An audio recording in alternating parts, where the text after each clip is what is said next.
We have access to so much information. There are days you read blog posts, see articles, watch a YouTube video, listen to a podcast, even take a course, and you feel like there's a certain page from this book that I have read that is relevant for something I am doing a research on.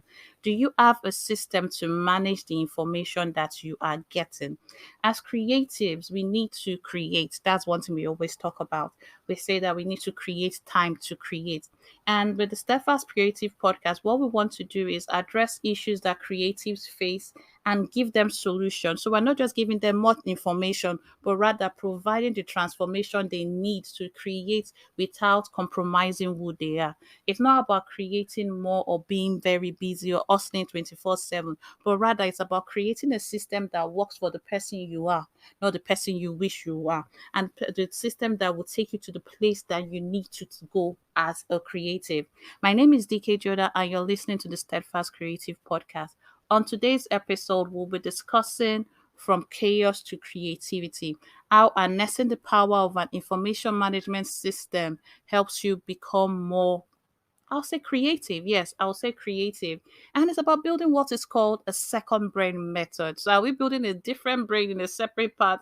Are we being Frankenstein and doing something fantastic? Or what exactly is a second brain? When we come back from the break, I would explain what it is and then get you started on how you can create your own system that would help you be the most creative person you've ever been. Stay tuned. Hi, my name is DK Jonah, and as the host of the Steadfast Creative Podcast, my commitment to you is this: I want to create a system that helps you create more. However, I want you to be able to do it on your own terms. This podcast is not just going to provide information, but we're going to have conversations that creatives need to have and not conversations that we think that creatives should be having. There's a difference between our expectations from creatives and what they experience. So we're not talking to the people that have bought followers or have gone viral, but we're talking to the creative that is struggling and is trying to make a name for themselves, which is what we do on the Steadfast Creative Podcast.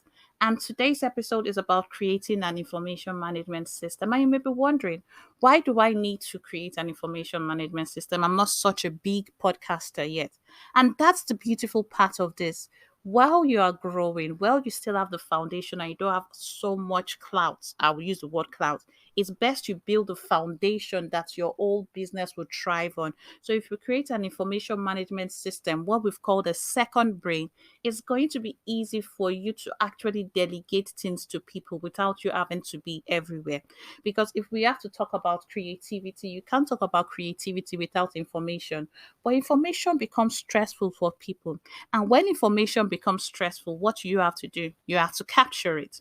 And when you've captured it, what happens? It becomes chaotic. It's everywhere. If you don't have a system, it's going to fail you. So what do you do then? You organize it.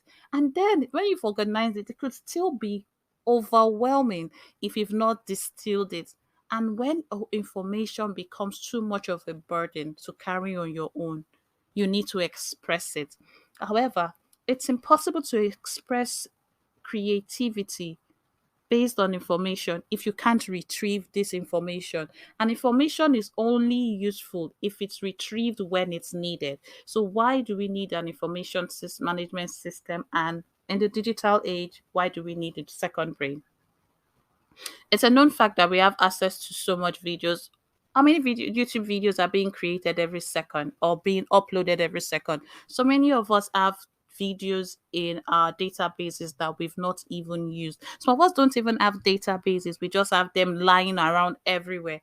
What if you could find a way to organize these amazing resources that you have and then give these resources in a way that people can receive it? With endless articles, videos, podcasts, and courses at our fingertips, we need to find a way to create a system that works for us and not against us. However, with the second brain method, what you are creating is a way for you to track the information, and you're going to create a way to ensure that any important information is easy to retrieve without getting overwhelmed. All right, let's get on. So, what do I want you to do? I want you to be open minded in this episode. I want you to Take a pen and paper and take notes. I want you to think about the information you have and how you can organize it. I want you to think about the pros and cons of what I'm saying. But what I want you to do is listen without responding. I want you to listen actively so you can learn. And I also want you to express yourself as you're learning. And when we come back from this break, because I'm going to give you a few seconds to get your notes, we will then discuss what the second brain is, how it is a tool, and how you can use this tool to become more creative. Thank you. I remember the first time I heard of the word second brain, I said, why will I have a second brain? I have a brain already. So, what is a second brain? Are you going to be Frankenstein and create a brain somewhere else? I can't afford to create a second brain, was what I said to myself. But then curiosity got the best of me, as usual, and I had to find out what it was. And the idea and concept of the second brain is quite amazing. It's a system that allows you to capture and organize all the information you come across, from ideas and inspiration to research and references. So it's not just for capturing ideas, things that inspire you, the research you're doing, the references. So it's having a system that enables you to retrieve the information when you need it, which will save you a lot of time in the creative process. Because sometimes when I'm creating, I may have watched a video before, I saw a pin and I'm like, okay, it's on my Pinterest board. Where is it? I may not know where exactly I saved it. But just imagine this, just picture this. Close your eyes if you're someone that thinks while you're closing your eyes. If you could have a database of all your research inspiration and ideas that is searchable and accessible, think about the ease of flow. Think about the new projects that you can get. Think about drawing connections from one project to the other.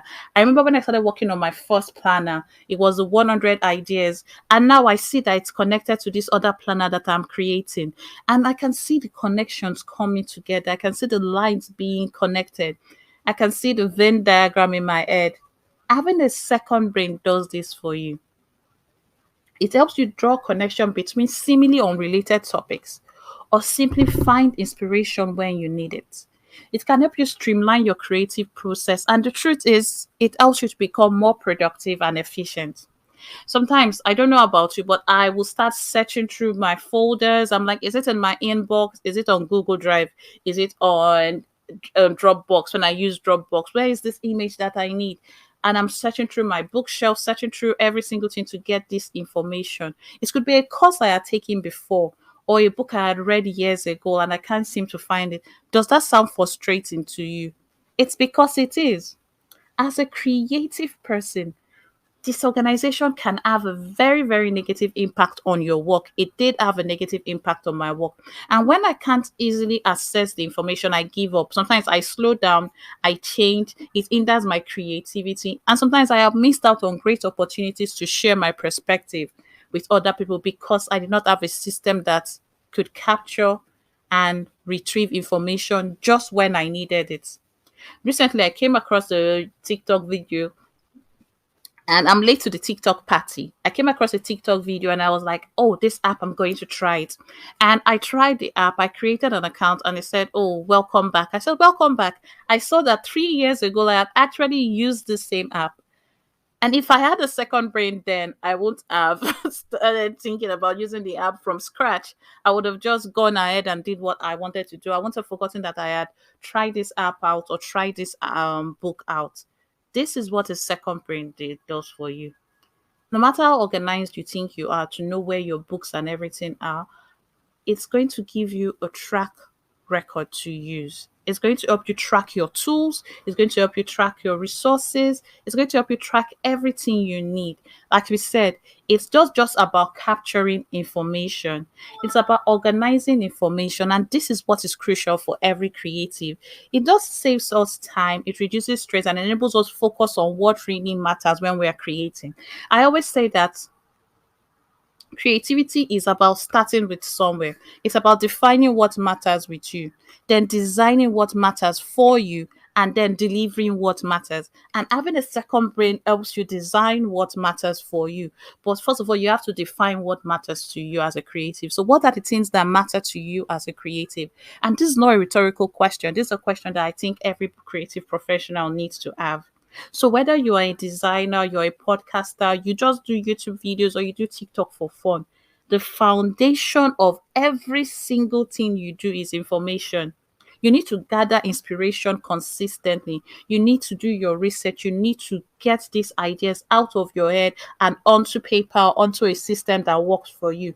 In the old days, people, gentlemen had notebooks, researchers had notebooks, Einsteins had journals. They had things that they could use to record information. And if you use the bullet journaling method, you have keys, you have different things so you can retrieve information when you need it. One of the brightest minds from Nigeria in the branding sector says this: knowing who you are is called identity, owning your identity is called authenticity, propagating your authenticity is called audacity. Establishing your audacity is called prosperity. Many creatives are still stuck in authenticity. And when Tola said this, I recognized it because I have been there. We always talk about be your authentic self, express yourself. But most of us do not have the audacity to move forward from just owning our identity. And when Tola Alabi said this, I believe that it was on point. He hit the nail on the head. As creatives, we need to have a situation where we can have conversations that allow us express our creativity, talk about things that hinder our creativity. And now today's focus is simply on creating a knowledge management system that helps you be the best version of yourself, equipping you with the tools and resources that helps you make informed decisions. And that's what I believe the second brain method does for you. So there are different tools and softwares that you can use for creating your second brain. A couple of my favorites. Notion is my favorite, but there is Notion, there is Evernote, there is Roam. Those are three that I would recommend. There are others, but it is important to choose a tool that suits your specific needs and preferences. Consider factors like ease of use, accessibility, and compatibility with your other tools. So, something like Notion, why I recommend Notion is because it's compatible with so much tools, and they are like Canva.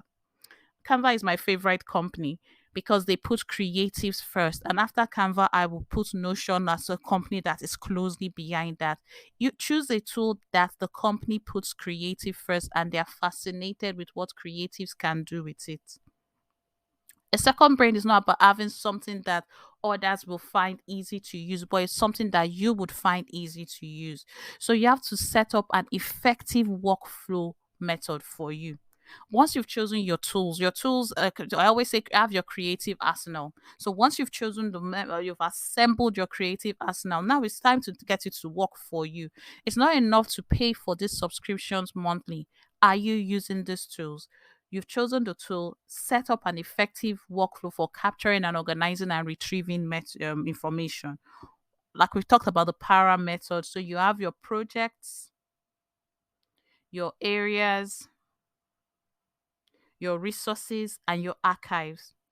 Another thing you have to understand that with building a second brain, it's about a consistent habit. It's not something that you do once and for all.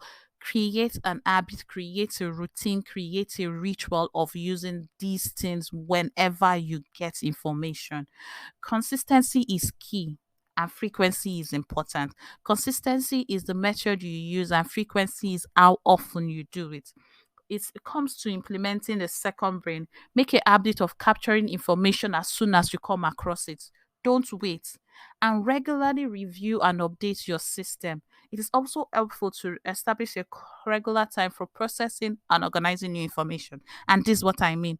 On your calendar, create something that you say on so and so date, I am doing this and that. So you are specific about what you're doing at a date and a time, and you have the discipline to make that appointment you have kept with yourself. So this is something that you need to take your calendar out and book that time. On this date, I'm going to create a Notion account. On this date, I review my Notion. I have my tags, I have my keywords, I have this, I have that, I have every single thing I need. Utilize automation, please, as much as possible. Utilize automation. Zapier is an amazing tool to get to use to use automation. And think about tagging, think about automatic categorization. Take advantage of these tools to streamline your workflow and save time. Customize to your need. Remember, the second brain method is not a one size fits all. So even if you buy a template from and duplicate something that somebody else has used, customize it to fit your own needs. Don't be afraid to experiment with different methods and techniques. By following these simple tools, I believe that you'll be able to create your own second brain method. Now, we've talked about second brain and it could become overwhelming. Most people, when they hear about certain things, they get overwhelmed, they get excited. You get excited, you're like, oh, I'm so excited, I found out about this second brain method, I want to use it. But then it becomes overwhelming. What I want you is to keep it simple. If you're overwhelmed, journal. Say, I'm struggling with this. Be specific about what you're overwhelmed with when it comes to creating your method. And there are some common concerns that people have. DK, it's going to be too much for me to do. I'm already creating it. Too much wahala. I cannot do it. For those that are not Nigerian, wahala means too much stress. So understand it. The idea of capturing and organizing all of your ideas and information can be overwhelming. Start small and focus on one area at a time. Set achievable goals for what you want to capture and organize in your second brain. Don't attempt to do everything at once. For example, you can decide to capture all the books that you've read first. Keep it small. Start small. Time. Most creatives say, I don't have time. I don't have time for that. I don't have time for that. I don't have I want problem always. They never have time. And I always say this, in order to create anything, you have to create time to create. In order to create your second brain, you have to create time for it. Don't worry about the time that it takes to set up. Fix the time. However, know this, that if you invest time in organizing your ideas and information now, it actually saves you time in the long run. Start with just a few minutes a day and gradually build up to a longer daily or weekly session. I said it. Start daily. Keep the appointment with yourself, even if it's 5 minutes. Another thing that people struggle with is choosing the right tools for your second brain. And that's a major concern because there are so many tools. I mentioned just Notion because I don't want to talk about too many tools. Maybe what I could do is I'll do a bonus episode and I'll mention other tools. But for this one, I just want to mention Notion because I think Notion is an amazing tool to use. People use Evernote, people use different things. Use what works for you. Do your research. Consider the ease of use, integration with other tools, like we said, and some other things to use. So if you've set up your workflow and everything that you need, you just need to understand that a second brain is just for you to make life easier. We talked about the creative struggle, that creatives struggle with creating. Sometimes one thing that they don't say is that they are overwhelmed. What you have to understand is it may be difficult at first, but I want you to start small. Pick a simple area of your life. A simple area I can recommend is your content creation process. That is a simple place to start. Start small and then build up with time. But at least give it a try. All right. So now that we've talked about the tools, we've talked about starting small, I want you to just take a few seconds to think about this. What area would you like to start building your second brain? Let's write that down and we'll come back after this break. Now, when it comes to building the second brain, there are certain basic principles that you need to take into consideration. The first one is capturing, and that's the very first step. The first step is to capture all relevant information and ideas as they come in your note taking app. You use book maps, you can use voice memos. Yes, voice notes could be a way of capturing information also. Once you've captured, think about organizing. This information is then organized into folders in a structured way using tools like tags, folders, outlines. This allows for easy review and retrieval. Then connect the dots. The next step is to make connections between different pieces of information, so using tools like linking, categorization, clustering. Yes, you cluster things together that are relevant. Then you reflect the system encourages regular reflection on the information collected using tools like review schedules, journaling, and mind mapping. And I think I'm going to call someone that does mind mapping in an episode to talk to us more about it. I love journaling. I journal, sometimes I journal my prayers. And the fifth one, which is where we don't move forward from after journaling, is action. Acting. The information is used to make decisions, resolve problems, and take action. And it's about a couple of stages because you think about you capture information, you organize it, you distill it, and you express it. Distilling just simply involves processing and refining your captured information to extract key insights and ideas. So it does that's a stage. You're getting the key insights and ideas, then you express it using your second brain to fuel your creative work, whether it's writing, designing, or problem solving. So when you take action or you express it, it's just ensuring that the information just isn't taken for granted, but it is used in a way that is effective. Now, earlier when I mentioned Notion being my most popular tool, is a tool that I will recommend. However, let's pause for effect. There are other tools. We have tools like Evernote. Evernote is a popular note taking app that everyone uses. It's been there for years and used to capture and organize information in various formats such as text, audio, images. It's fantastic. It's so robust. It helps you find information easily. If you want to use Evernote and use Evernote, bravo, don't stop. Then we have Roam Research. I've never heard of Roam Research till today. And Roam Research is a note taking and personal knowledge management tool that allows you to create links between notes and connect ideas in a non-linear way. It also has a very, very powerful search feature that allows you to find information quickly. I'm considering trying this just for the sake of the podcast. Oh, that's something about me. I try apps all the time. And that's how I found something like Trello. Now, Trello is a project management tool that allows you to create boards, lists, and cards to organize information. It's particularly useful for visual thinkers. So, what kind of thinker are you? Are you a visual thinker? Then you may just benefit from using something like Trello. And you want to use this especially if you have a tactical approach to information management. Then Obsidian, correct me if I'm wrong, but the spelling is Obsidian. And it's simply a note taking and knowledge management app or tool rather. And it's something that I have used that allows you to create links between notes and visualize connections between ideas. It's also has a graph feature that I found fascinating that allows you to see a relationship between notes and ideas. And this is all important. I have also used Workflowy.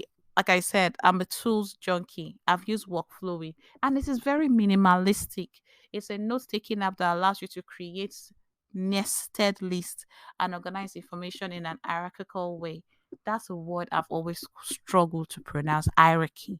It's particularly useful for organizing tasks and creating to-do lists. Workflowy, Emma uses Workflowy. So if I see a tool that my friend uses, I'll shout it out. Airtable. I love Airtable. I think Airtable is fantastic. I combine Airtable and Notion for my second brain method. My passwords and certain things are on Airtable. I think I have invited over 102 people to Airtable since I started using it. It's fantastic. I call it Excel on steroids. You can have Carbon, you can have so much with Airtable. Consider using Airtable. OneNote, fantastic tool. Fantastic tool. It's not something that I have used recently, but it's developed by Microsoft and it allows you to capture and organize information in various formats. The boss himself, Victor Sensei, uses OneNote. Google Keep, I think that's best that uses Google Keep. And it's a note taking app also that allows you to capture and organize information quickly and easily. And it's connected to your Google Docs and Google Drive. Remember, we talked about the tool you use and what it integrates with. So if you're someone in the Google family, use Google Keep. If you're somebody in the Microsoft family, OneNote is fantastic for you. Beer is a minimalistic note taking app. I haven't used it. I'm just hearing about it for the first time. And it also has amazing tagging features. Then we have Devon Think. Amazing. All these things use the para method. But these are a few suggestions that you should keep in mind when you are using um a second brain.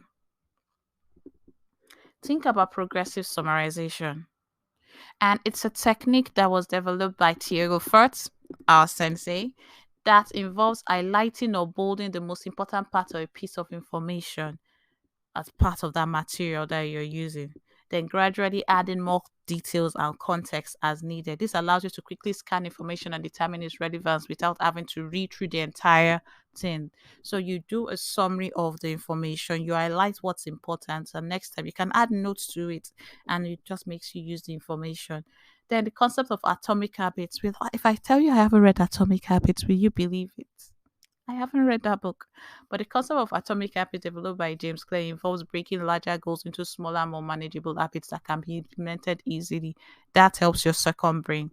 And you've got a couple of other things. I talked about mind mapping, there's also design thinking.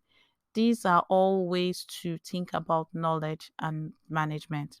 And I would just say these things when thinking about implementing or building your second brain. Think about the cognitive load theory. That is, our working memory has a limited capacity and that we can only hold a certain amount of information at once.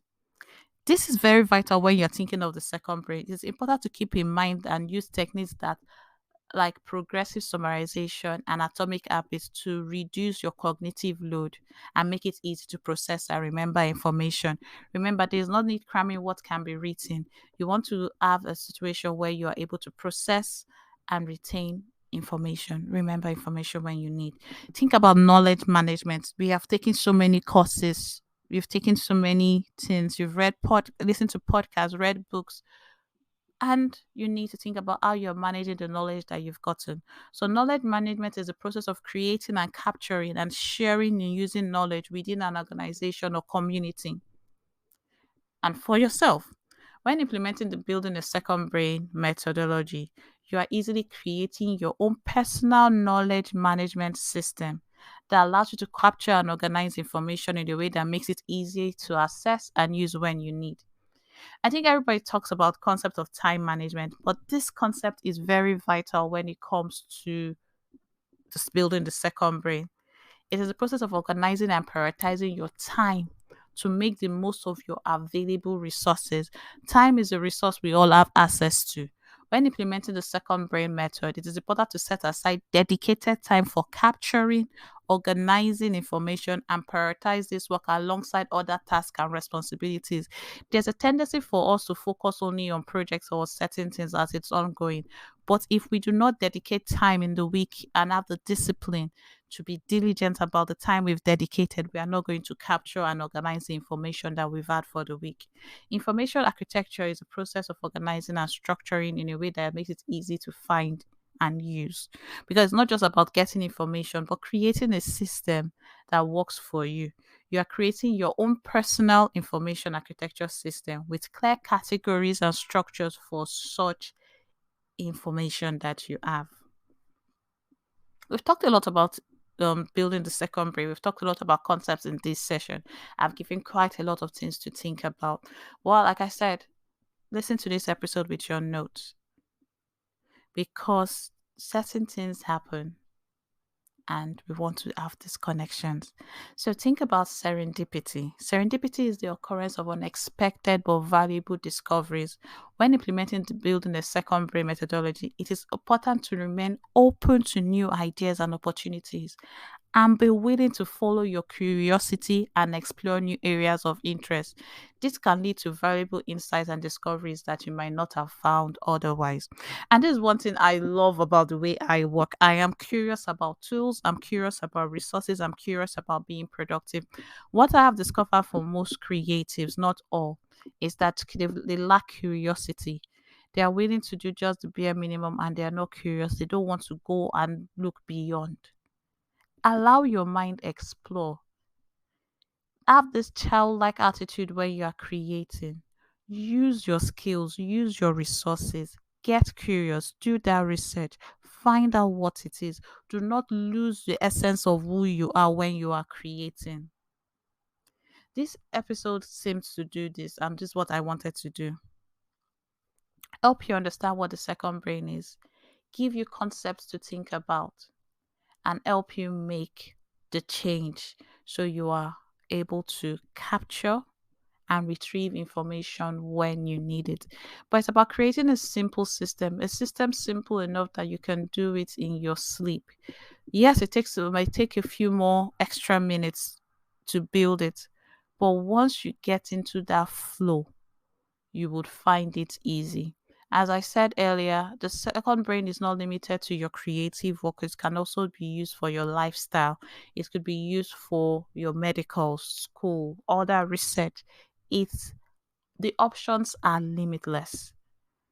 But what will you do with this method? That's the question I want you to think about. And when we come back, I want to know from you, how have you used the second brain method?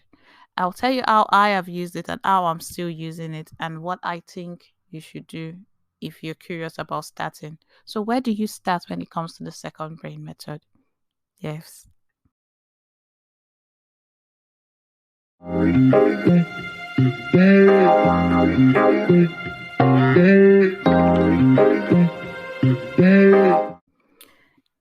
Now, the question you're asking is, where do you start? And that starts with doing a brain dump. I want you to clear your head, take a piece of paper, and do a brain dump. What is it that you want to capture? What do you want to do with information? What kind of information do you get attracted to? What are the things you listen to? So you could say, oh, I listen to podcasts, I read books. Capture this information with a brain dump. Start by clearing your head. And then you want to move a step further and categorize these things. So, first of all, we're doing a brain dump. The brain dump, think about this. No one is going to read it, it's just you. When it comes to information, what are your sources for information? What do you do with this information? What kind of things do you search for when you're working on a project? What kind of resources do you need when you're working on a project? What kind of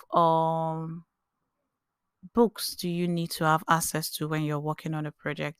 These are just the basic things to do. So we do a brain dump and then listen back to this episode, because remember, what we're trying to do is create an information management system. So when it comes to managing the information that you need, when it comes to creating that digital extension of what you do, what do you want to do with this information? It starts with doing this, defining what matters to you. So when it comes to your life, what do you want to capture? What are the things that are important to you?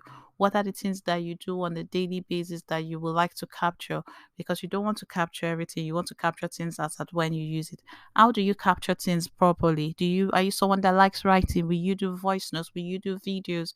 Will you take screenshots? What are the ways that you want to capture things? And some of you have a zillion and one screenshots on your phone that you've never gone back to. How would you like to use the screenshots that you've captured? And what are the things that come to your mind when you're capturing a screenshot? Think about this. What comes to your mind when you're capturing something, when you are taking that screenshot? I'm sure if you look back, you might have taken a couple of screenshots today. Write these things down and clear your head. Let your mind be free to be able to capture, organize, and do what needs to be done. What's your workflow system like? Have you defined a workflow system? Do you have a workflow? When you're creating, what's your first step? What's your next step? Where do you get inspiration from? What do you do with the inspiration that you get? These are just the basic things of starting to build your own second brain. And this is what I am hoping. I'm hoping that as we come to the end of this episode, you've learned something new about information management and how it can benefit your creative work. Remember, the second brain is not just a system for storing and retrieving information, but it's a way to enhance your thinking, learning, and creativity by making connections between ideas and insights. If you were inspired by this episode and you're going to try the second brain, don't forget, please share your experience with me. I'm DK Jonah everywhere, and you could just send me a DM on Instagram or on Twitter, or leave a message on this podcast if you can. I would love to hear your feedback and answer any questions you may have. You can also reach me at info@dkjonah.com and I would respond. to you. Well, I'm glad that this episode was able to help you think about doing things in a different way. Now, next week, we're going to be going to something different. Most creatives have a place to create. In the fast paced digital world, it's more important than ever to have a place to create. All we think about is we have a linear life. We either go to work or we go home. Some people may go to church or they may go somewhere else. But most of the things we do when it comes to what we do as creatives, we are always creating and consistently seeking that place where we can be the best version of ourselves. However, do you have a space that fosters creativity and connection and collaboration outside of work, home, church, or the mosque? In today's fast paced world, it's high time we develop that. In the past, you had the storytellers telling stories in the town square. You had people going to places. You had places where you could go to without spending money. And this is what is called a third place. Whether it's a coffee shop, a library, a market space, a third place offers us a sense of belonging, purpose, and inspiration that we can't always find in our first and our second place. Our first place being our homes, our second place being our offices. And now that we work from home, it's more important to discover a third place. And next week, I'll be diving deep into how you can create your own third place and why we need to have a place for thinking outside work or relaxing outside work. Until then, I think you should just keep learning, keep creating, keep exploring new heights. Remember, building a second play brain is about productivity and personal knowledge management. And it's not just about doing more, but it's about creating something that works for you, a digital repository of your thoughts, your ideas, your knowledge, which can be assessed and used to make better decisions and solve problems. So whatever method you use to capture, organize, distill, and express yourself, that becomes your second brain and makes it easy for you to make informed decision. Thank you so much for listening to the Steadfast Creative Podcast today. And as your host, I want to bid you goodbye, but I leave you with this question. You're not creating. What do you do when no one is watching? Do you have an hobby? Do you have something that you do that doesn't have to do with books? I would like to know where creatives create what they do when they're not creating what they are doing, and I would like to know. So let me know. Thank you. But that's the question I was going to ask. So thank you so much for listening to the Steadfast Creative Podcast. My name is DK Jonah, and I've had an amazing time finally telling people about the second brain, and the kick in me came out today. And definitely, when you listen to the next episode, you're going to learn something new about creating that third space for yourself. Thank you.